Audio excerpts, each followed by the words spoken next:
países para poder garantizar el abastecimiento energético. Entonces, tenemos un escenario ideal para empezar a debatir estos temas que competen a la realidad del país, a la realidad de la región y sobre todo que nos van a permitir tener una perspectiva de 360 grados, porque durante la sesión del día de hoy vamos a hablar de temas de inversión, de temas contractuales, por supuesto.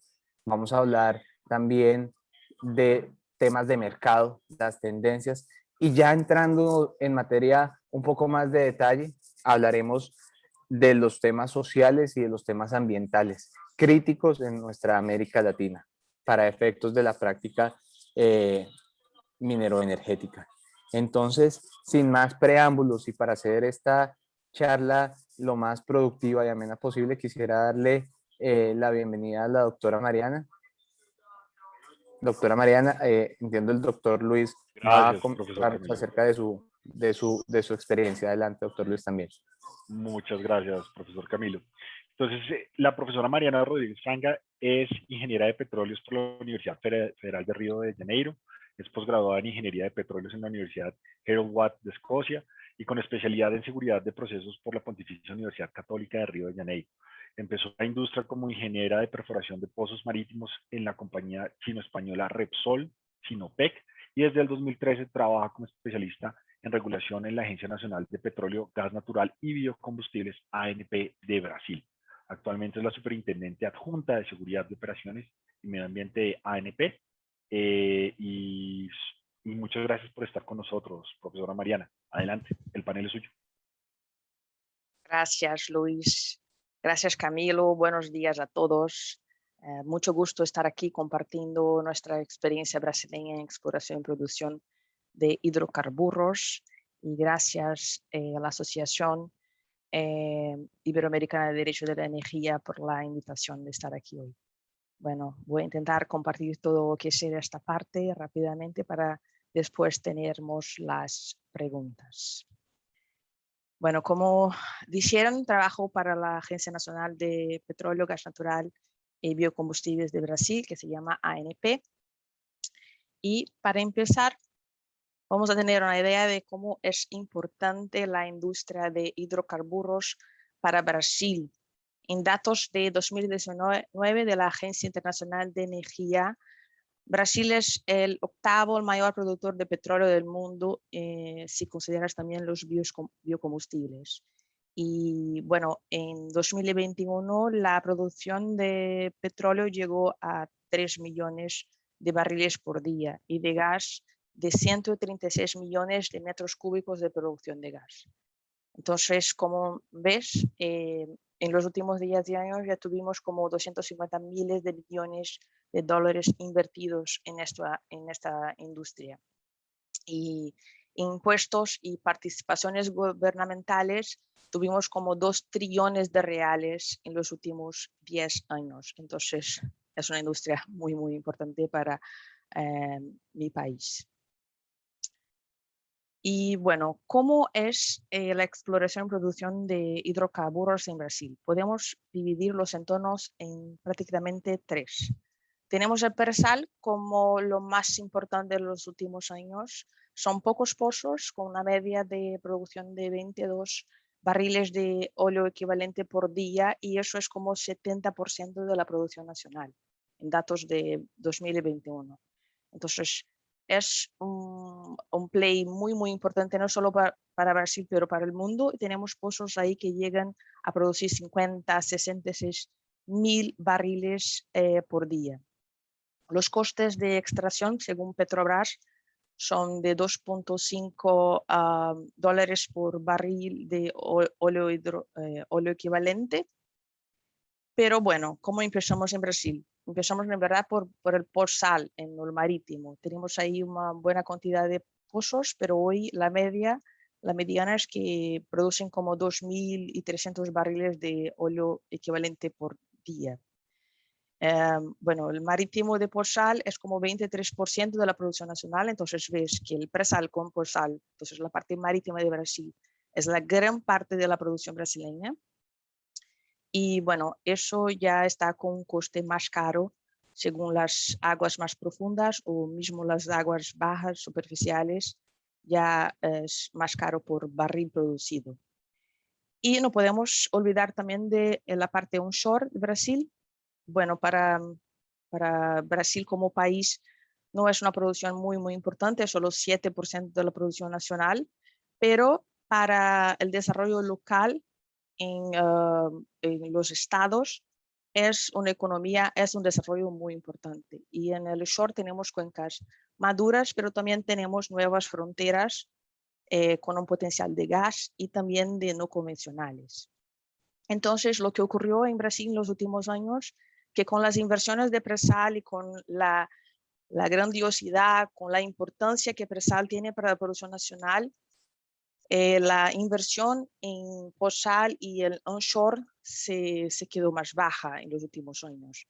Y nosotros como reguladores y también como país tenemos es que fomentar, ayudar para que las inversiones en el posal y en tierra también siguen en nuestro país porque también tienen su importancia. Para los que no conocen Brasil, bueno, cuando hablo de posal, fue como todo empezó en mi país. El posal marítimo va de sur a norte del país, pero lo más importante son las cuencas que están al sur, que se llaman Santos y Campos. Y bueno, entonces para posal tenemos campos maduros en aguas profundas, en aguas superficiales, someras, y también tenemos nuevas fronteras en la margen ecuatorial. El presal es un área muy pequeña en un polígono que está al sur. Tenemos, como dice, menos pozos, pero es 70% de nuestra producción. Y bueno, hoy en día Petrobras, por ejemplo, las inversiones va a quedar toda en presal por su importancia, por su precio y por su volumen. Y en onshore tenemos en todo el país prácticamente, tenemos muchos pozos, pero la producción es mucho más baja y como dice, la importancia es más local para los estados. Bueno, entonces, ¿cuáles son los objetivos estratégicos para Brasil para exploración y producción de hidrocarburos? Es básicamente para pensar, es seguir con la exploración y el desarrollo. Para el posal es incrementar el factor de recuperación de nuestros yacimientos que se quedaron sin inversión en los últimos años porque se quedaron solo mirando el presal. Y entonces tenemos que incrementar este factor de recuperación de los campos maduros y también acelerar las actividades exploratorias de las nuevas fronteras en la margen ecuatorial. Y para el onshore tenemos también que incrementar ese factor de recuperación y tenemos también que fomentar el mercado de pequeños y medianos productores, compañías más pequeñas, para intensificar también la actividad exploratoria, como dice, para el mercado de gas natural y también para no convencionales. Entonces, básicamente, en resumen, nuestra estrategia para exploración y producción es atraer compañías adecuadas para cada entorno y mantener nuestra competitividad global en este sentido. Bueno, y todo lo que tenemos en contrato es en verdad menos del 5% de las áreas sedimentarias que tenemos en Brasil. Entonces tenemos mucho que descubrir. Tenemos un potencial muy grande y también tenemos todo un desconocido para desarrollar, para explorar. Bueno, lo que dice de incrementar el factor de recuperación, como ves en este slide, nuestra fracción recuperada no es tan grande, es baja y el factor de recuperación queremos incrementar porque 1% que incrementamos el factor de recuperación es un montón de volumen en países como 2.4 mil millones de óleo equivalente. Entonces, incrementar el factor de recuperación de nuestras reservas, de nuestros yacimientos, es un objetivo de la política energética brasileña. Y bueno, vamos a perseguirlo con todas las ganas como gobierno, como compañía, como reguladores y como recomiendan también las mejores prácticas. ¿Y qué hicimos como medidas para desarrollar y también para atraer más inversiones en nuestras actividades de exploración y producción en los últimos años? Bueno, hicimos un montón de cosas para disminuir la burocracia, para hacer todo más simple y para atraer las inversiones. Desde 2016, por ejemplo, pusimos fin en la operación exclusiva en Presal, porque cuando tuvimos la ley de Presal, cuando descubrimos este play muy importante para el mundo, solo Petrobras podría ser el operador. Y en 2016 pusimos fin en eso y ahí otras compañías podrían también ser operadores en Presal para este gran volumen que tenemos. En 2017 hicimos también una agenda de todas las rondas que tuvimos en los próximos años para que las compañías pudiesen estar organizadas para estas inversiones en mi país. La política de contenido local también hicimos más simples, más fáciles, porque hasta este año estaba muy complejo, muy difícil de cumplir. Hicimos nuevas políticas de exploración y producción con este fomento, con este incremento de factor de recuperación que tuvimos que tener. Perdón. Y también hicimos ampliación de la fase exploratoria para las rondas que fueran de no convencionales o de nuevas fronteras que se quedaron sin la licencia ambiental. Entonces hicimos una ampliación de esta fase. Hicimos también extensión de tributaciones, cosas importantes para hacer más fácil la entrada de nuevas tecnologías en nuestro país.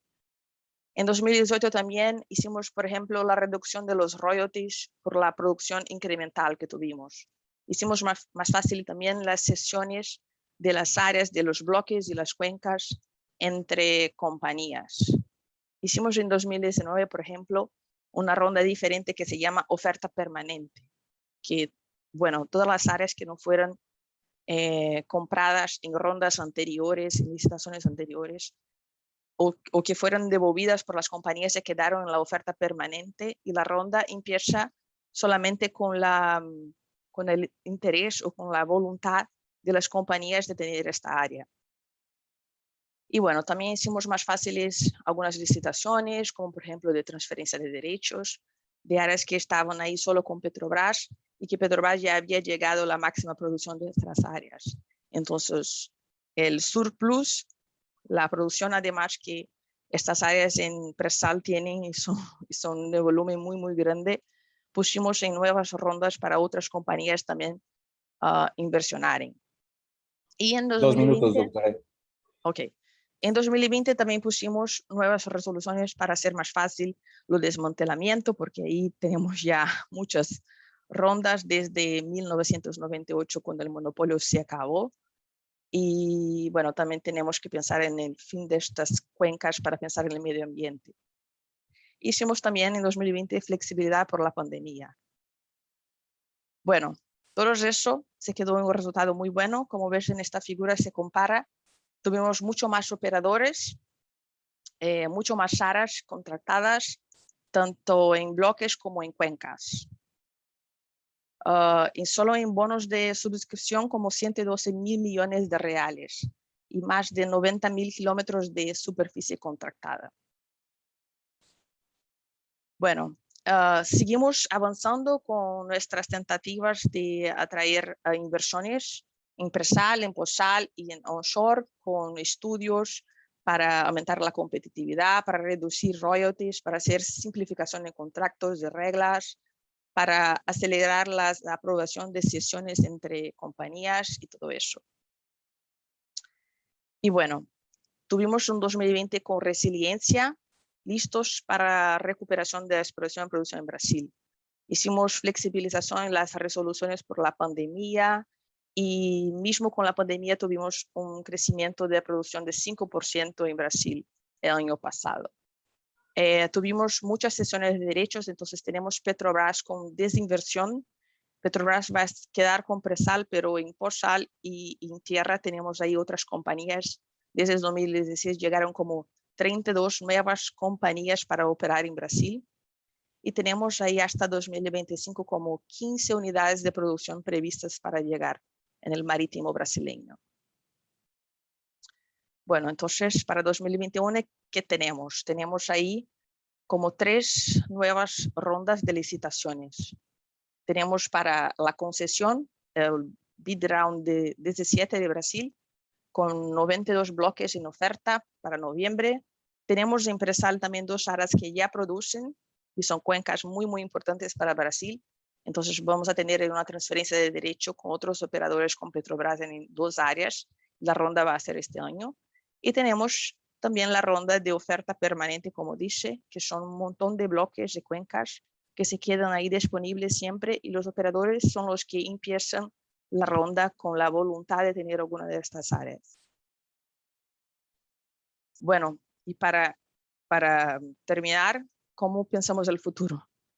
La transición energética está ahí, entonces como estrategia para el regulador ANP, tenemos que estimular las actividades más seguras y sostenibles para que tenemos la licencia social para desarrollar estas actividades por ejemplo, de producción en Brasil. Y también estamos intentando de todo para reducir las emisiones de gases de efecto invernadero. Estamos ahí también con los conceptos de ESG, medio ambiente, social y gobernanza, y también con los objetivos de desarrollo sostenible de ONU. Y eso es, me quedo para las preguntas. Gracias. Doctora Mariana, muchísimas gracias. Qué buena intervención. Creería yo que de Brasil hay mucho que aprender. Tienen una cuenca madura con unos descubrimientos significativos y unos desarrollos importantes, tanto así que ya están considerando el abandono como una oportunidad para cumplir con sus objetivos ambientales. Así que creo que más adelante tendremos una sesión muy importante e interesante de preguntas. Quiero seguir con esta gira internacional y recorrido por diferentes países, dándole la bienvenida a la doctora Margarita Nieves, quien nos hablará en esta mañana acerca de México y cómo está enfrentando este país la situación por el COVID-19 de cara a la exploración y producción de petróleo y gas costa afuera. Entonces, doctora Margarita, el escenario es suyo. Adelante. Creo que el doctor Luis también va a hacer una breve reseña de su perfil. Adelante, doctor Luis.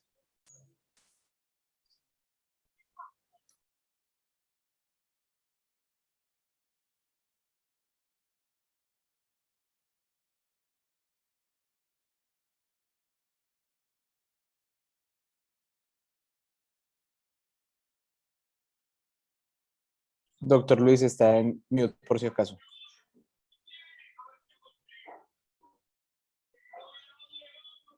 Quizás no nos está escuchando.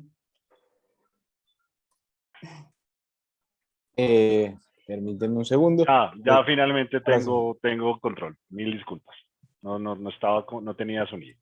La profesora Margarita Nieves Zárate es abogada de la Universidad Popular del Cesar, magíster en Derecho Minero y Petrolero y Energético de la Universidad Externa de Colombia, especialista en Derecho Minero y Petrolero de la misma universidad.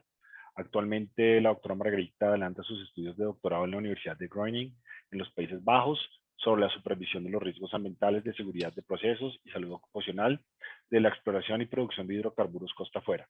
Margarita cuenta con alrededor de una década de experiencia como asesora legal en el sector público colombiano, incluyendo en la Agencia Nacional de Hidrocarburos. En el 2016 fue comisionada de Colombia ante el Secretariado de la Carta de la Energía y Margarita ha publicado varios artículos académicos sobre la exploración y producción de hidrocarburos costa afuera con énfasis en accidentes graves en la industria, por lo cual creo que complementará grandemente el presente panel.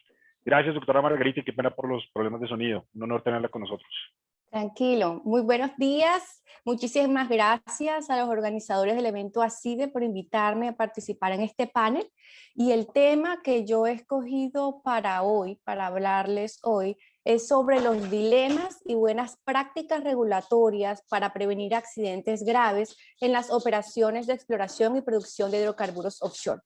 Y el motivo por el cual he escogido este tema es porque uno de los aspectos que genera mayor interés regulatorio en la industria es el componente de seguridad. ¿La razón? Pues la industria de hidrocarburos offshore, como la industria de hidrocarburos en general, es una industria altamente peligrosa en la cual un accidente, un derrame, una explosión puede causar contaminación del medio ambiente marino, así como afectar las vidas de los trabajadores de las plataformas marinas o incluso los activos de las compañías petroleras como lo son las plataformas marinas. Y en este tema se habla mucho sobre las mejores prácticas y estándares de la industria petrolera, que se refiere principalmente a estándares técnicos desarrollados por asociaciones que representan a la industria petrolera en su mayoría, y mi tema se ocupa sobre todo sobre las mejores y las buenas prácticas desde el punto de vista del regulador y cómo el regulador utiliza esos estándares desarrollados por la industria.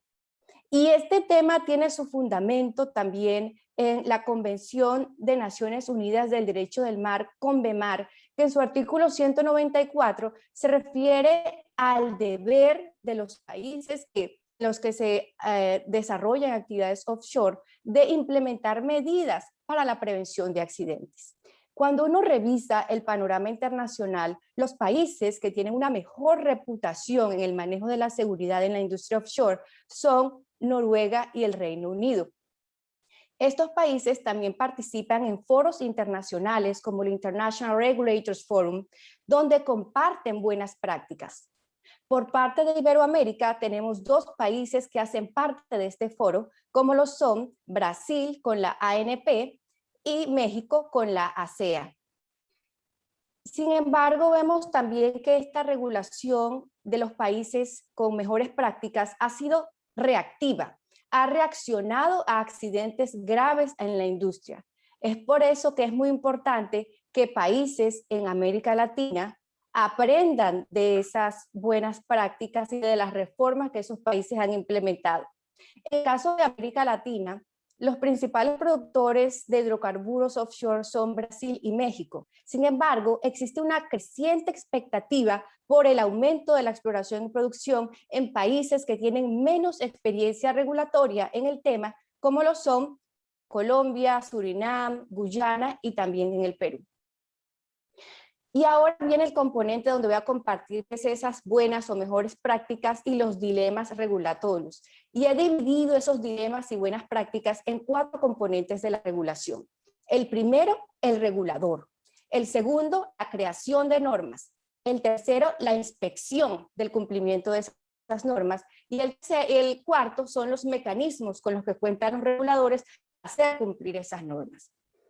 El primer dilema, el regulador. Aquí les identifico 3 dilemas. El primero, y que es una buena práctica también, es contar con un regulador de seguridad con enfoque en riesgos y en la prevención de accidentes graves. Un regulador enfocado en la seguridad de procesos. Uno de los dilemas que se presenta aquí también es en relación con la independencia de ese regulador. ¿Independencia de quién? De los aspectos económicos de la actividad. Aquí la pregunta es, ¿el regulador de seguridad debe ser una autoridad que haga parte de la empresa o de la autoridad que otorga las licencias, que adjudica los contratos y que recoge las regalías? ¿O debe ser una autoridad independiente de los intereses económicos de la industria? Países como el Reino Unido y Noruega presentan unas mejores prácticas que son hacer independiente el regulador de seguridad del regulador económico. Y esta práctica también ha sido apoyada por la Directiva de Costa Afuera de la Unión Europea que fue emitida en 2013. Un tercer dilema es ¿cuál es el rol de la autoridad marítima? ¿Debe la autoridad marítima participar en la regulación para la prevención de riesgos? Aquí encontramos también una práctica muy interesante en el Reino Unido, donde el regulador marítimo no participa en la regulación como tal, sino que únicamente participa en reacción, en respuesta a accidentes que se presenten en la industria. Es muy importante tener claridad sobre la jurisdicción y competencia del regulador de seguridad y el regulador o el rol de la autoridad marítima. 3 dilemas que encuentro en la parte de regulación de la emisión de normas. El primero es, ¿adopta el regulador y el gobierno una regulación prescriptiva o de objetivos? Y la pregunta que quiere responder este dilema es, ¿quién escoge el estándar de seguridad que las compañías deben aplicar? En una regulación prescriptiva es el Estado regulador quien escoge el estándar. En una regulación por objetivos es la compañía petrolera que, con base en los riesgos, escoge ese estándar. Y ahí vemos un caso muy interesante que se presenta en general en muchos componentes de la industria de corregulación, donde participan el Estado regulador y la compañía también, la compañía petrolera, en algunos componentes de la regulación. El otro dilema es que así como se habla de una licencia ambiental, en estos temas también se habla de una licencia para la seguridad de las operaciones. Tenemos dos casos claros, el Safety Case que se utiliza en el Reino Unido y el Environmental Management System, Safety and Environmental Management Systems, que fue implementado en Estados Unidos luego del accidente de Macondo. ¿De qué se trata? Se trata de un instrumento en el que la compañía evalúa los riesgos de la operación y las medidas que va a tomar para controlar esos riesgos. Un tercer dilema en este punto es el alcance de las regulaciones. ¿Deben las regulaciones cobijar, ser vinculantes solo frente al operador o también frente a los contratistas y los subcontratistas? Una mejor práctica, como se puede ilustrar con una buena práctica, como se puede ilustrar con los ejemplos del Reino Unido y Noruega, es que la regulación tiene que tener un alcance amplio y cobijar también a los contratistas y subcontratistas, quienes desarrollan parte importante de las operaciones offshore. En cuanto a las inspecciones, existen también varios dilemas. El primero es qué tipo de inspecciones deben realizarse. Una inspección con una lista de chequeo en la que el supervisor o el inspector va con una lista y verifica si la compañía cumple o no con esos requerimientos, o una inspección basada en riesgos, donde el regulador hace un uso más racional de sus recursos y le da prioridad a la inspección a aquellas plataformas y operaciones que representan más riesgos. Otro componente aquí importante es cuál es la participación de actores no estatales como terceros e incluso las mismas compañías petroleras en la inspección. Y un dilema aquí importante es cómo garantizar la independencia de esos terceros. Otro tema importante y buena práctica es cómo se involucra a los trabajadores en las licencias de seguridad y también en la inspección del cumplimiento de las normas.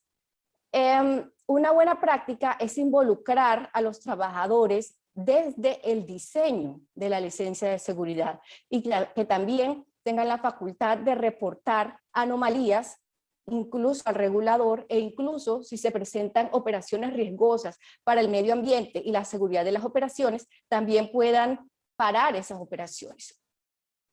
En cuanto al cumplimiento, y este es el último el grupo de dilemas, es cuál es el approach, el estilo de hacer cumplir las normas por parte del regulador. Y aquí hay una especie de dilema entre una aproximación al diálogo o una imposición casi automática de sanciones. Una buena práctica es que el regulador debe contar con una variedad de instrumentos sancionatorios, no solo convencionales, como podrían ser la imposición de multas, sino también unos instrumentos no convencionales, como usar la transparencia. Por ejemplo, un instrumento sería naming and shaming para influenciar a las compañías a que cumplan las normas. Otro punto importante o buena práctica es que los reguladores deben tener procedimientos para realizar investigación de accidentes y aprender lecciones de esas investigaciones que también puedan influir o motivar cambios en la regulación. Y finalmente hay un tema muy importante y es relacionado con la transparencia. Transparencia por parte del regulador de seguridad y también por parte de las compañías. En el caso del regulador de seguridad, un elemento de la transparencia es publicar reportes anuales en los que se haga público, por ejemplo, derrames de hidrocarburos, fatalidades, accidentes o enfermedades que se han causado eventualmente, se hayan causado a los trabajadores. Y por parte de las compañías deben reportar no solo los accidentes, sino también eventos precursores de los accidentes.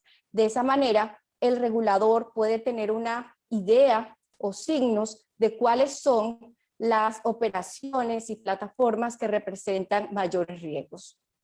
2 minutos, doctora. Ya para concluir, pienso que es importante no solo robustecer los marcos regulatorios de inversión, sino también los marcos regulatorios para prevenir accidentes en la industria y la contaminación del medio ambiente marino. Sugiero, porque observo que hace falta en la región, la creación de una asociación de reguladores de seguridad offshore en América Latina, en la que se puedan compartir esas buenas prácticas de la industria. Además, pienso ya para concluir que, y alineándolo un poco con el tema del Congreso, desde la industria offshore también es posible avanzar hacia un derecho global de la energía a partir de buenas prácticas regulatorias. Quedo muy atenta a sus comentarios y observaciones. Gracias. Doctora Margarita, muchísimas gracias por su intervención, por su gran presentación. Creo que fue muy amplia y productiva de cara pues a muchos de los retos que tenemos en América Latina. Yo creo que se nos escapaba este, que es supremamente importante, que son todos los riesgos asociados a seguridad y salud en el trabajo. Considero que esta es una de las industrias que más promueve la seguridad y cada vez son más altos los estándares y requisitos para que se llegue a cero fatalidades y eso lo premia la industria. Entonces yo creo que en América Latina no debemos ser ajenos a este tipo de estándares y creo que es una discusión muy importante para esta mesa de este tipo de escenarios. Así que más adelante tendremos la oportunidad de conversar y hacer unas preguntas en detalle. Quiero darle el paso al doctor Carlos Arturo Torres, quien nos va a hablar el día de hoy del caso colombiano y cómo estamos nosotros en estos momentos de cara al desarrollo de la industria de petróleo y gas en el Pacífico y en el Caribe, donde tuve la oportunidad de conversar con él en varias ocasiones durante los últimos días y creo que sus apreciaciones, su conocimiento y lo que nos trae para el día de hoy va a ser muy enriquecedor para este congreso. Entonces, doctor Carlos Arturo, no sin antes pedirle al doctor Luis que lo presente, el escenario es suyo. Con gusto. El profesor Carlos Arturo Torres es abogado de la Universidad de los Andes, con especialización en Derecho Administrativo de la Universidad del Rosario y Derecho Comercial de la Universidad de los Andes. Cuenta con una maestría en la Universidad Sergio Arboleda y tiene más de 30 años de experiencia en la actividad de hidrocarburos. Ha sido abogado de empresas como Amoco Colombia, Sun Oil, gerente legal de Petrobras Colombia Limited y vicepresidente jurídico y regulatorio de TGI. Actualmente es of counsel en Garrido y Fonseca Abogados. Profesor Carlos Arturo, un gusto tenerlo con nosotros y dejamos el escenario a su nombre. Muy amable usted. Bueno, buenos días a todos. Ante todo, muchas gracias por la invitación a la Universidad Externado de Colombia. Y quisiera iniciar mi presentación con comentando un artículo que salió el domingo en El Tiempo sobre la Ronda 2021, que me llamó mucho la atención. Porque el artículo, el solo título es muy interesante. Dice, las razones para una ronda petrolera en plena transición energética. Entonces uno pensaría, pues uno que ha estado, digamos, toda su vida en esto de los hidrocarburos y que le salgan a uno con un titular como que, ¿por qué voy a hacer más rondas? ¿No? Si mi camino es otro, mi camino es la transición energética. Y continúa el periodista diciendo, aunque para muchos puede ser contradictorio, que mientras que el país inició un proceso de transformación energética, por el otro lado, esté proyectando una nueva subasta de bloques. Entonces ya uno ve que algo está pasando porque pues esto hace unos años, hace un tiempo, pues eso era apenas lógico que la NH iniciara sus rondas. Es más, todo el mundo abogaba porque fueran muchas más rondas, ¿no? Ante esto, el vicepresidente de contratación de gas, dice, el gas será sin duda el energético que acompaña y permanecerá luego de la transición, hidrocarburo de respaldo para el desarrollo del hidrógeno verde y azul. Y continúa diciendo que el gas, por lo menos, los hidrocarburos tendrán su pico durante los siguientes 20 a 40 años que se seguirán utilizando. Entonces, de aquí sale uno y dice, bueno, entonces, ¿cómo estamos? Si, es claro que para los offshore, las cuencas hasta ahora, por lo que se ha visto, son Gazprom, o sea, son cuencas de gas, no son cuencas de crudo, hasta ahora. Entonces se torna esto muy importante porque va a ser el hidrocarburo de transición. Entonces, me permití enfocarme un poco más en el Pacífico que en el Caribe, pero sin antes hablar un poquito del Caribe. Recalcando lo siguiente, la exploración en el Mar Caribe ha tenido como 3 olas, por decirlo de alguna manera. La primera ola, que fue en los años 70 y que terminó con el descubrimiento de chuchupa y ballenas por parte de Texaco. Ahí se perforaron varios pozos, inclusive se perforó un pozo, el Cartagena 1, que quedaba entre Barranquilla y Cartagena, que se explotó, tuvo como una especie de blowout ahí, todavía no eran claros si fue gas o fue que perforaron como en un volcán de Ludo, todavía no está claro qué fue lo que pasó ahí. Terminó pues con la suspensión del pozo, y ese pozo lo perforó Texaco con Amoco. Después de eso, en los años 80 hubo una especie como de calma ahí, no pasó nada, digamos, no hubo ningún mayor interés ahí. Y en los años 90, Amoco tuvo mucho interés en la costa Caribe y alcanzó a firmar 3 contratos de asociación con Ecopetrol. Desafortunadamente no pudo avanzar mucho porque pues en ese momento fue cuando fue la adquisición de Amoco por parte de BP, y BP pues no tenía ningún interés en la costa, en el offshore, entonces digamos que eso terminó ahí. Solo después, hasta el 2003, ya Petrobras, y en eso pues yo participé activamente, veníamos muy interesados en el offshore del Caribe. Empezamos con Ecopetrol negociaciones para tan pronto se constituyera la NH, solicitarle las áreas. Fue así como se firmó el primer contrato que firmó la NH de todos, que se llamó Tayrona, y se inició en el 2004.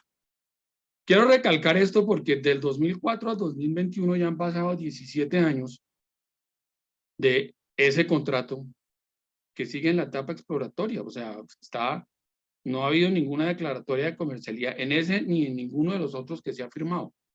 Es decir, llevamos 17 años y todavía como que en verdad no hemos despegado. Ha habido algunos descubrimientos importantes, pero no como el descubrimiento que diga yo ya me voy a meter a desarrollar esto, sino han sido descubrimientos como en el peor de los mundos, ¿no? Que son significativos, pero tal vez no tan significativos como para hacer unas inversiones que requerirían de este tipo de proyectos offshore de 400 y 500 metros de capa de agua.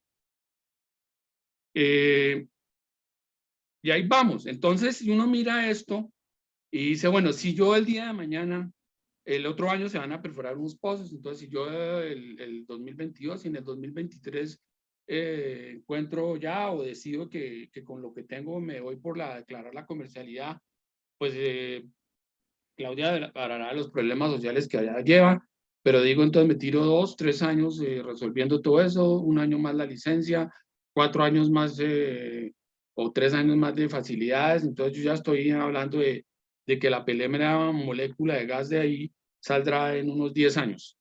En 10 años ya estoy en el 2031, ya estoy empezando de lleno la transición energética, porque pues ya todos hemos visto como por lo menos los metas son del 2030 al 2050. Y entonces dice uno, bueno, en cuanto al offshore del Caribe, pues ahí voy como a ras, ahí voy a tiempo, no un poquito atrasado, pero ahí voy si quiero que el gas sea un componente, el gas del offshore del Caribe sea un componente importante en esta transición energética. Entonces ahí me paso al Pacífico. Y entonces lo del Pacífico me voy primero Ecuador. Miremos qué ha pasado en Ecuador. Ecuador lleva bastantes años buscando combustibles y hidrocarburos en el offshore. Tiene algunos bloques y tiene un descubrimiento cerca de Guayaquil que se llama el Campo de la Amistad. Ese campo ya es un campo maduro, es un campo viejo, pero no es un campo de gran producción y es gas. Hoy en día creo que está produciendo 20.000 pies cúbicos diarios. Por lo que leí, Ecuador está tratando de hacer como un revamping del campo, tratar de hacerle unas eficiencias para aumentar su producción, pero no hay más. Es decir, no ha habido grandes descubrimientos, no ha habido así una exploración muy profunda. Están esas áreas que están ahí, que pueden ver en la diapositiva. pero no es mucho más. Ecuador, Perú. Perú sí es un país que ha sido un poco más activo. De todo eso están los bloques que han sido asignados y los bloques que están disponibles de acuerdo a las diferentes rondas.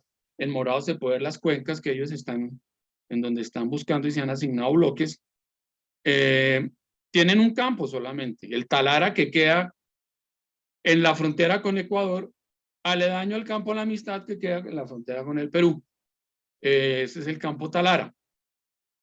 Del resto, pues están todas esas asignaciones de bloques, ha habido exploración, pero tampoco han habido significativos descubrimientos. Ese campo de Talara también es un campo de gas, pues no así excesivamente grande, y eso que Perú ya lleva una historia en el offshore, por lo menos desde Talara, de varios, yo creo que desde los años 40.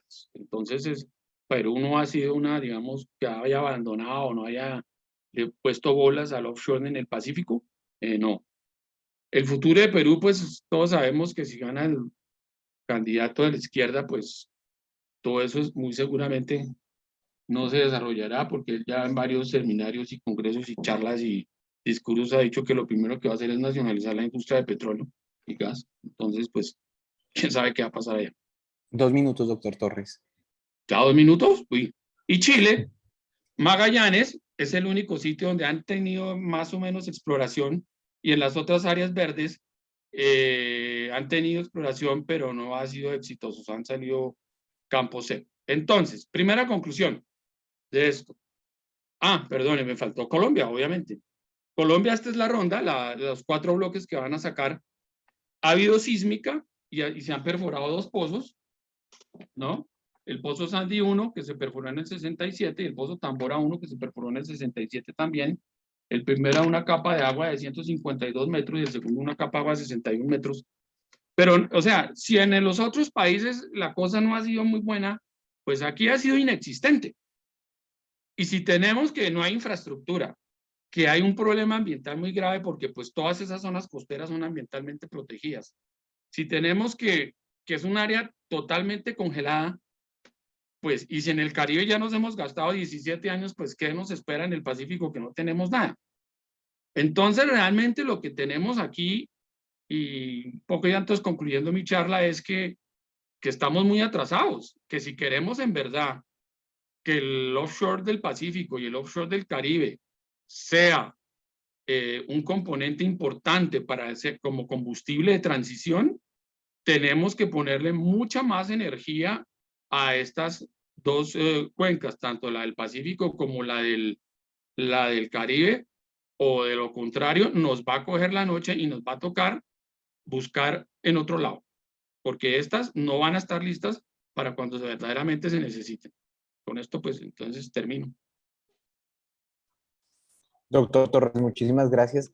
De verdad, qué buena intervención y qué buena, qué buen panorama y alcance que nos hace usted de cómo está la región en este aspecto, sumado a la escasez de exploración y de actividad sísmica en el Pacífico y los pocos desarrollos del Caribe. Se suman otras complejidades como lo son los temas sociales y ambientales que estos proyectos acarrean, particularmente en estas zonas costeras donde históricamente ha existido una ausencia del Estado y hay mucha comunidad indígena. Respecto de esto, pues el gobierno ha adoptado algunas medidas, ha intentado también mediar entre las empresas y las comunidades. Sin embargo, creería yo que es un camino que aún está por delimitar, y para eso nos acompaña hoy la doctora Claudia Fonseca, que nos va a hacer digamos que un buen barrido de cómo está la situación en materia ambiental y social respecto de la exploración y explotación de hidrocarburos offshore en el Caribe y el Pacífico colombiano, con un énfasis en el Caribe. Así que, doctor Luis, le cedo la palabra para que nos cuente acerca de la doctora Fonseca, y doctora Fonseca, el escenario suyo. La profesora Gracias, Camilo. Claudia, adelante. La profesora Claudia Fonseca desarrolla su práctica profesional, principalmente su práctica profesional se ha centrado en la asesoría y acompañamiento de los clientes, basando su práctica en el derecho comercial, el derecho contractual, el derecho ambiental, el arbitraje y la negociación nacional e internacional. Cuenta con más de 18 años de experiencia en la práctica jurídica. Es experta en asesorar a clientes nacionales y extranjeros en las áreas de infraestructura, petróleo, gas, energía, recursos naturales. Ha asesorado a más de 50 compañías en temas estratégicos para negocios y operaciones en diferentes campos. La profesora es abogada de la Universidad de los Andes del 2002 y especialista en negocios internacionales con énfasis en mercados de capital y banca de inversión de la Facultad de Gobierno, Finanzas y Relaciones Internacionales del Externado de Colombia, en programa conjunto con el School of International and Public Affairs de la Universidad de Columbia en Nueva York. Actualmente es socia de Garrido Fonseca Abogados. Doctora, un placer tenerla con nosotros y gracias. Adelante. Gracias, Luis, y gracias, Camilo. Primero, pues, darle las gracias a la Universidad de Externado de Colombia, a CIDE, a Luis Ferney Moreno y a todo su equipo, y pues a Camilo, el moderador, y a los panelistas y a todos los asistentes. Entonces, pues yo voy a hablar un poco de las variables que se tienen que considerar para la construcción de facilidades en tierra de proyectos offshore, porque pues todo lo que pase afuera requiere, digamos, una conexión con el interior del país, y me voy a centrar en el Caribe colombiano, que es, como dijo Carlos Arturo hace unos minutos, donde realmente hay exploración offshore actualmente en Colombia. Entonces, un segundo. Listo, entonces aquí podemos ver el mapa de tierras hoy de la ANH en el Caribe colombiano. Entonces, las áreas que están en morado son áreas en estudio, pero las áreas que están en amarillo son áreas en exploración, y la única área en rojo es en explotación, pues es el campo de Chuchupa y ballenas del que habló Carlos Arturo, que hoy es de Jocol. Entonces, pues como se dan cuenta, digamos que si uno va a hacer algún proyecto o va a explorar y luego explotar, pues en estas áreas tienes que tener una conexión en tierra en alguna parte del Caribe colombiano. Entonces, ahora paso a contar cómo está el Caribe colombiano en relación con comunidades indígenas y negritudes, que son con los que uno tendría que negociar esas facilidades en tierra si es que cae sobre un territorio de ellos y no sobre un territorio privado.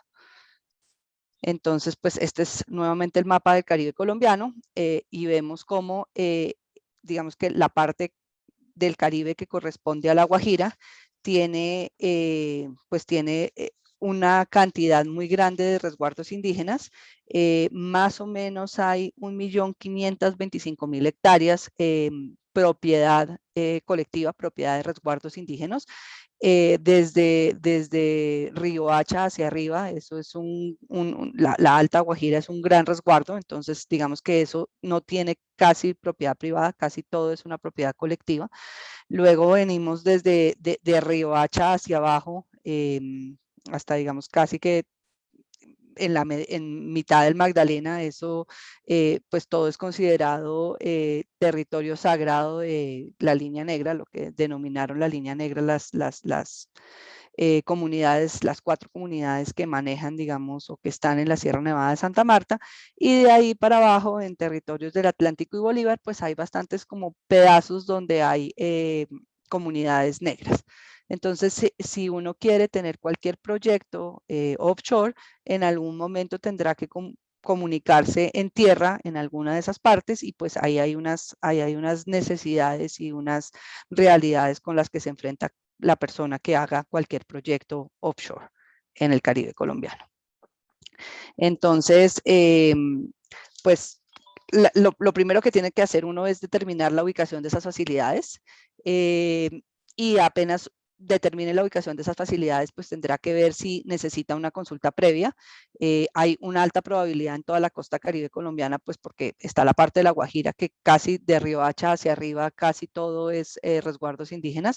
La parte de la línea negra, que pues es bastante y abarca 2 departamentos también. Entonces ahí también la posibilidad de tener que hacer una consulta previa con estas comunidades pues es muy alta.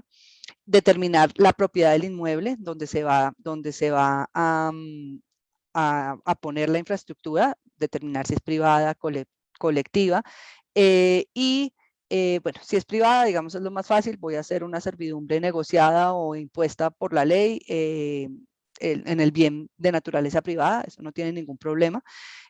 Pues si es negociada, pues firmo un contrato. Si tengo que imponerla, pues me voy con la ley 1272 del 2009 o me voy con la norma que rige servicios públicos, que es la ley 56 del 81, eso no tiene ningún problema. Si son bienes baldíos, pues entonces tengo que seguir un procedimiento que tiene la Agencia Nacional de Tierras. Pero entro digamos, en un dilema cuando tengo que hacer una servidumbre en un predio de propiedad de un resguardo indígena o de una negritud, porque tengo que ir a concertar en la consulta previa la forma en la cual voy a utilizar o voy a imponer esa servidumbre. Y luego de concertar eso en la consulta previa, tengo que ir, apenas digamos, se cierra la consulta previa, tengo que ir y elevarlo a escritura pública, registrarlo y además tengo que hacer un reglamento intercultural con esa comunidad para poder manejar esa servidumbre. Eso está determinado en un decreto del año 95, el decreto 2164 del año 95, compilado luego en una norma que es el decreto 1071 del año 2015. Entonces, tengo que hacer esa concertación para poder utilizar un predio que es propiedad de un resguardo indígena. Luego, entonces, de que tenga esa concertación y que tenga esa servidumbre sobre ese predio que pertenece a un resguardo indígena, pues puedo convertir ese predio en parte de mi zona franca, que es una posibilidad que tienen actualmente las empresas en Colombia que exploran o explotan offshore, y es convertir allá su plataforma en un territorio de zona franca para poder manejar la entrada y salida de equipos, y eso se expande también a mi facilidad onshore, que pues en la línea de conducción o el tubo, lo que sea que llega a las facilidades en tierra. Y esa norma de la zona franca, que es el decreto 2147 del 2016, que fue modificado por un decreto de este año, me permite tener también declaratoria de zona franca en terrenos que no sean míos, sino en terrenos que sean en servidumbre, pero tengo que tener constituida la servidumbre. Entonces, digamos que ese es una prerrogativa que me da la norma, pero tengo que tener constituida la servidumbre. Entonces, esas son como las detalles que consideramos que deben tenerse en cuenta a cualquier persona que vaya a realizar una actividad offshore en Colombia y necesite tener una conexión con las facilidades en tierra, pues que necesita tener una conexión en tierra para poner sus facilidades de conexión. Y eso es todo. Creo que duré un minuto menos. Muchas gracias. Doctora Claudia, ¿qué es ese nivel de puntualidad? Muy bien y muy buena presentación. Definitivamente el tema de comunidades es crítico para el éxito de los proyectos y debe ser visible de cara a la transparencia con los inversionistas, y me parece que acaba de hacer usted una gran presentación. Invito a los demás conferencistas a que enciendan sus cámaras y compartamos durante estos últimos 8 minutos unas preguntas. Algunas del público, algunas que han surgido gracias a sus presentaciones.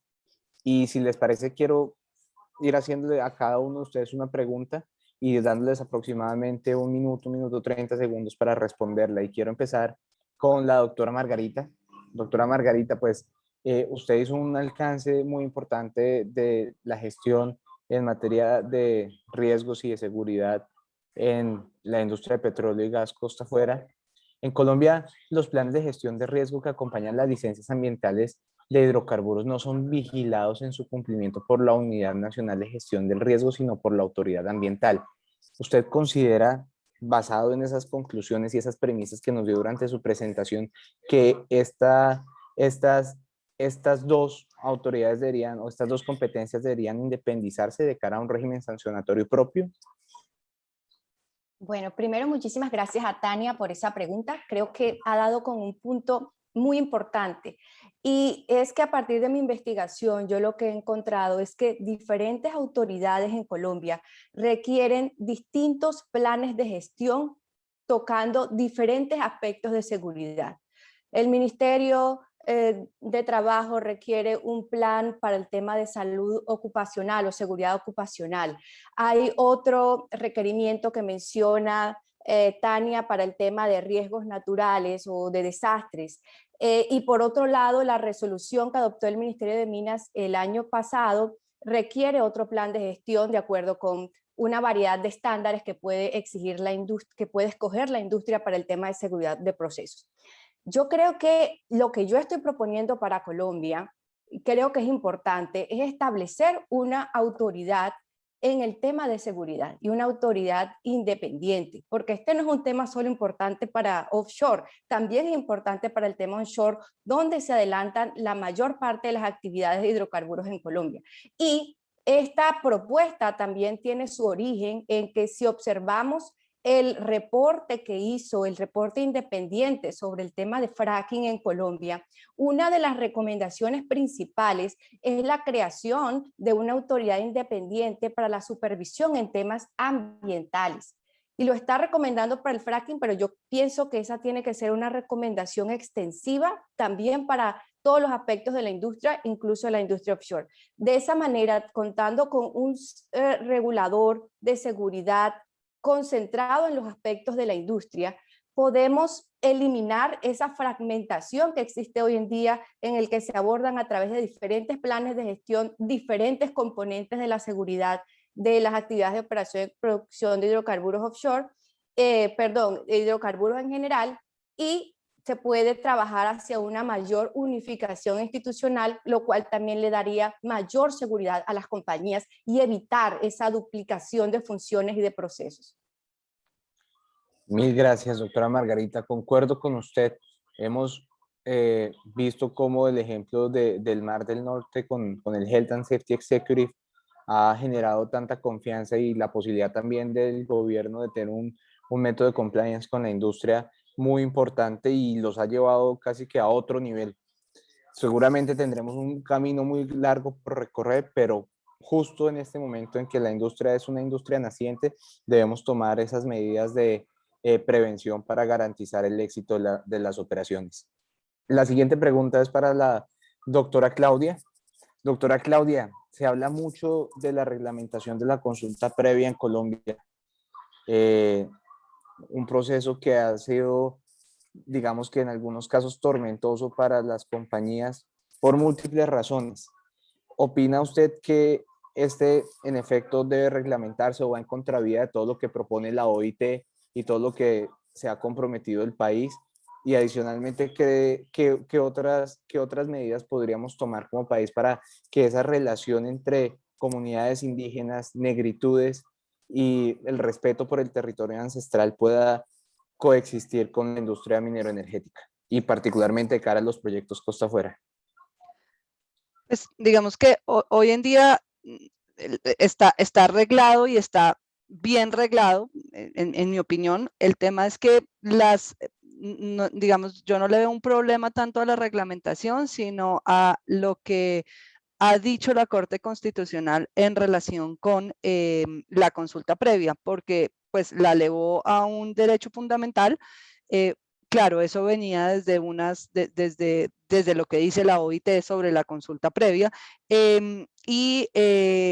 digamos que le dio una amplitud demasiado grande, o le dio que abarca demasiado, y eso hace que sea un problema, digamos, para las empresas a veces operar en medio de una incertidumbre de si tiene que hacer o no tiene que hacer consulta previa. En mi opinión, ante la duda siempre hay que hacer consulta previa. Si uno tiene una duda sobre si existe o no existe una influencia directa en el área de una negritud o de una comunidad indígena, pues hay que hacer consulta. Es preferible hacer que no hacer y luego que te paren un proyecto, te suspendan una licencia porque no has hecho consulta previa.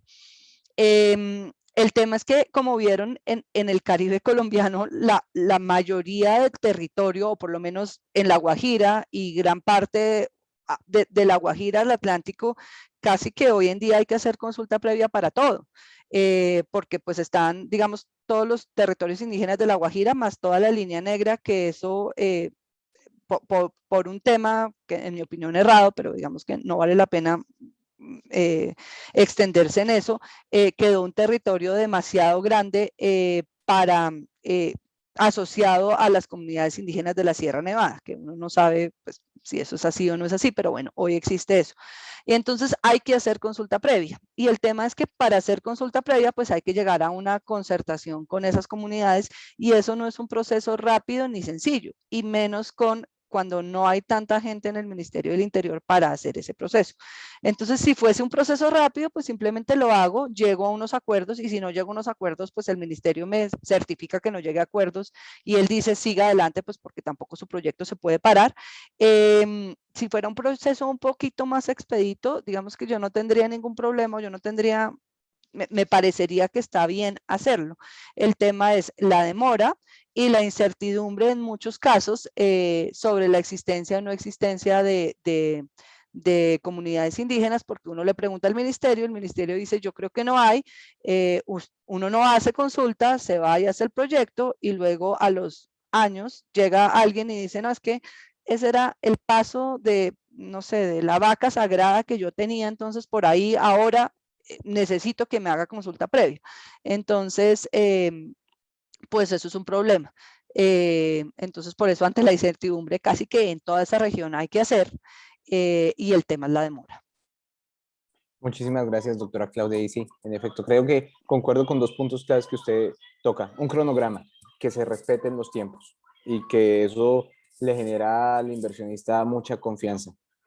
Y en segundo lugar, un buen censo. Creo que el Ministerio del Interior está en deuda de censar y de tener un mapa claro de comunidades, negritudes, etcétera, etcétera, que si bien existe y se han identificado, es variable, es variante y necesita estar, digamos que en constante monitoreo. Doctora Mariana, hablemos de su experiencia en materia ambiental, que es vasta. Yo creo que ustedes en Brasil están en una etapa en la que nosotros seguramente llegaremos en unos 30, 40 años, que es el abandono, pero desde la práctica ambiental a un país como Colombia, en el cual ya hemos hablado, pues hemos tenido diferentes etapas en el offshore, pero esta última, podríamos decir, es casi que incipiente, naciente y novedosa por las características del hidrocarburo que pudiésemos encontrar, por cómo también la industria ha avanzado. Desde el punto de vista ambiental y que es su expertise, denos unas 2 o 3 recomendaciones que pudiésemos adoptar del modelo de Brasil que haya sido exitoso. Bueno, Camilo, bueno, de modelo, ¿qué puedo decir? Una cosa que estamos intentando es hacer un plan estratégico como país que hace un equilibrio ambiental con la parte de energía y minería, que es hacer un estudio que considera todas estas regiones indígenas de negritud, de conservación, y que sacan estas áreas antes de poner en las rondas. Entonces, estamos ahí escogiendo algunas vacías sedimentarias para estudiar previamente dónde hay el potencial mineral, que es importante, y donde hay la posibilidad también ambiental que ocurra la actividad de exploración y producción. Con eso pensamos que ponemos menos inseguridad en la parte del proyecto, de la actividad.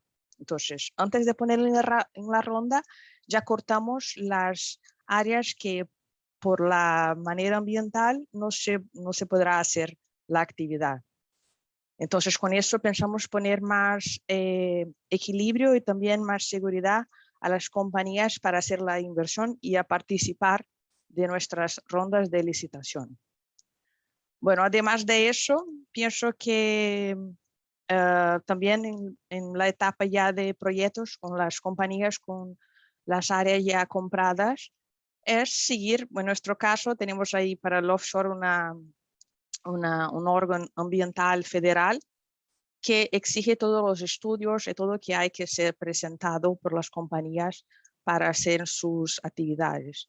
Y bueno, a cada año que pasa, principalmente para las nuevas fronteras, también con la licencia social necesaria para hacer estas actividades, se queda más difícil y más restricto. Entonces, tenemos que hacer lo más transparente posible, los estudios más profundos posibles, porque, por ejemplo, hoy en día también ya no dejamos hacer nuevas rondas con áreas que están a 50 kilómetros de la costa o a menos de 50 metros de profundidad. Entonces, a cada año que pasa, estamos más restrictos, es por eso hay que hacer lo estudio más profundo que hay y bueno, vamos a ver los potenciales de nuevas fronteras que tenemos porque la transición energética ya está ahí. Creo que esa es la clave, doctora Mariana, el conocimiento, cómo los países podemos adquirir más información del carácter ambiental, geológico. Y yo quiero cerrar con el doctor Carlos para que usted le ponga la cereza en el pastel a este conversatorio. En Colombia la transición sí, pero ¿cuándo? ¿Cuál es ese combustible?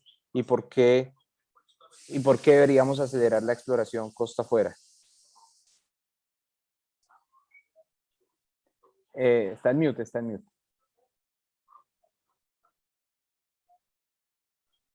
La transición energética, claro, eso ya es una necesidad mundial, digámoslo así, ¿no? Eso no es de elección. El término de cuándo, yo creo que, pues, bueno, se ha puesto unas metas, pero yo soy de la teoría que a nosotros nos manda a imponer la transición. Es decir, en aspectos como este, en California, en Europa ya hay países y California ya ha hecho como acuerdos con las ensambladoras de carros que a partir de tal fecha ya no van a vender carros de combustión de hidrocarburos. Entonces, ¿qué va a pasar cuando se cree la suficiente volumen de que ya las empresas constructoras de automóviles digan, para mí no es negocio producir carros a combustión, sino voy a dedicar solo en las nuevas tecnologías? Pues a nosotros nos llega eso porque no tenemos qué más carros comprar. O compramos eso o no compramos carros. Entonces son de ese tipo de actitudes que el mundo está generando, que yo puedo decir, no, yo le voy a hacer la transición hasta el 20, hasta el 30, hasta el 40, el 50, pero si el mundo evoluciona de tal forma que nos hace que esa transición se nos va a imponer y tenemos que estar preparados para eso. Entonces tenemos que estar mirando cómo está funcionando el mundo para no quedarnos y que nos llegue, y ahí sí quedarnos con el peor de los mundos, ¿no? Sin una estructura, sin una infraestructura para esa transición, pero con la transición en las puertas de las zonas francas, diciendo, aquí ya estoy entrando yo, ¿no? Entonces, sí, en ese tiempo, sí la transición y tenemos que estar preparados. ¿Cómo hacemos? En el offshore, pues en el offshore yo creo que yo soy de la teoría que las áreas se calientan no tanto con términos económicos, no tanto bajándole al government take mucho, en eso no se calienta un área. Las áreas se calientan con información geológica. Si yo tengo unos leads claros, si yo tengo un potencial claro, si yo he hecho suficiente sísmica que me permita mirar estructuras que sean interesantes, el área se calienta. Está en Brasil. Brasil tiene mucha información y tiene muchos descubrimientos. Pero si yo perforo y no tengo nada y no descubro nada, pues el área, podré yo ponerle los mejores términos contractuales que quieran, pero nadie va a arriesgar su plata, ¿no? Al no ser que sea un explorador de estos de los siglos, del año 70, del siglo pasado, que sea un wildcatter, ¿no? Que le fascinen las áreas de frontera estilo cowboy a perforar a ver qué encuentro. Eso ya de poco se encuentra en el mundo. Ahora las compañías son más mesuradas al riesgo, miden más su riesgo, ¿no? No se exponen. Entonces, si no ven que hay un potencial, realmente no se va a calentar el área. Entonces, yo no veo que sea una cosa de cambios en el modelo de contratos. Yo veo que es más como que el Estado va a tener que asumir una actitud de desarrollar proyectos sísmicos el Estado, el ANH o Ecopetrol, yo no sé quién, pero van a tener que bajarse del bus en eso y van a tener que ellos calentar el área para que las compañías se interesen en las áreas. Si no, Así es. no lo veo claro. Así es, doctor Carlos. Yo me quiero tomar el último minuto que tenemos de esta sesión para agradecerles a ustedes por su amplio conocimiento, por acompañarnos en la jornada del día de hoy y a manera de conclusión darle una respuesta al doctor Juan Felipe Neira que nos pregunta acerca del potencial integrador entre los hidrocarburos y las energías renovables. Aquí lo resumimos en 3 aspectos: transición, seguridad y conocimiento. La industria de hidrocarburos lleva en Colombia más de un siglo. Los riesgos han sido calculados durante muchos años a razón de múltiples accidentes y la transición, como bien lo mencionó el doctor, es una realidad. Entonces yo creería que esa transición va a pasar por una palabra que se llama firmeza, y la firmeza a los sistemas eléctricos, la firmeza a la soberanía del abastecimiento energético de los países, la van a seguir marcando los hidrocarburos, unos más limpios que otros, como el caso del gas natural, por los próximos 20, 30 años. Así que el potencial integrador es enorme, netamente complementarias, y esperamos que en la medida que nosotros sigamos avanzando y que los países tomen más medidas para lograr esta transición, pues sigamos debatiendo en este tipo de escenarios hacia dónde vamos y poder decir que lo logramos. Entonces, mil y mil gracias, doctores, por su tiempo, y al público que nos acompañó en la mañana de hoy. Mil gracias nuevamente, doctor Bustos, a usted, al departamento, por la invitación que nos hicieron. Oh, doctor Camilo, quiero ser justo con usted, agradecerle mucho su excelente moderación y mencionar que actualmente usted se desempeña en la alcaldía de Barranquilla como líder Barranquilla Ciudad Energética, porque por la grabación arrancó un poquito tarde, y quiero dejar claro que agradecemos a la alcaldía de Barranquilla por prestárnoslo en estos espacios. Muchas gracias a todos. Dos anuncios parroquiales. Vamos a salir a café desde este momento hasta las 11. Para quienes quieran entrar al siguiente panel, que es de modelos contractuales, es el mismo link. De hecho, si se quieren quedar, pues se pueden quedar, pero pues va a haber música, en fin, antes de arrancar. A las 10:50 seguramente estaremos cuadrando con los panelistas, y a las 11 vamos a iniciar, digamos, ya como tal con el panel. Agradecer a todos los que participaron en este espacio, por parte del externado, por parte de ACIE, a la doctora Claudia, a la doctora Mariana desde Brasil, al profesor Carlos Arturo, a Margarita desde Holanda.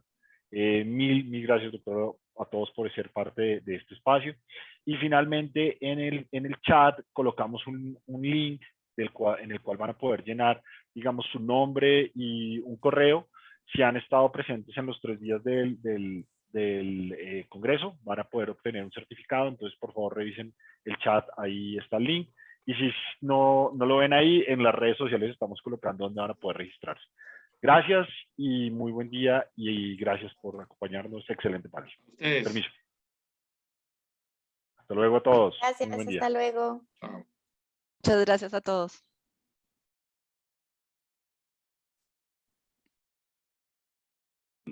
El link va a seguir andando, entonces tranquilos. Muchas gracias. Muy amable.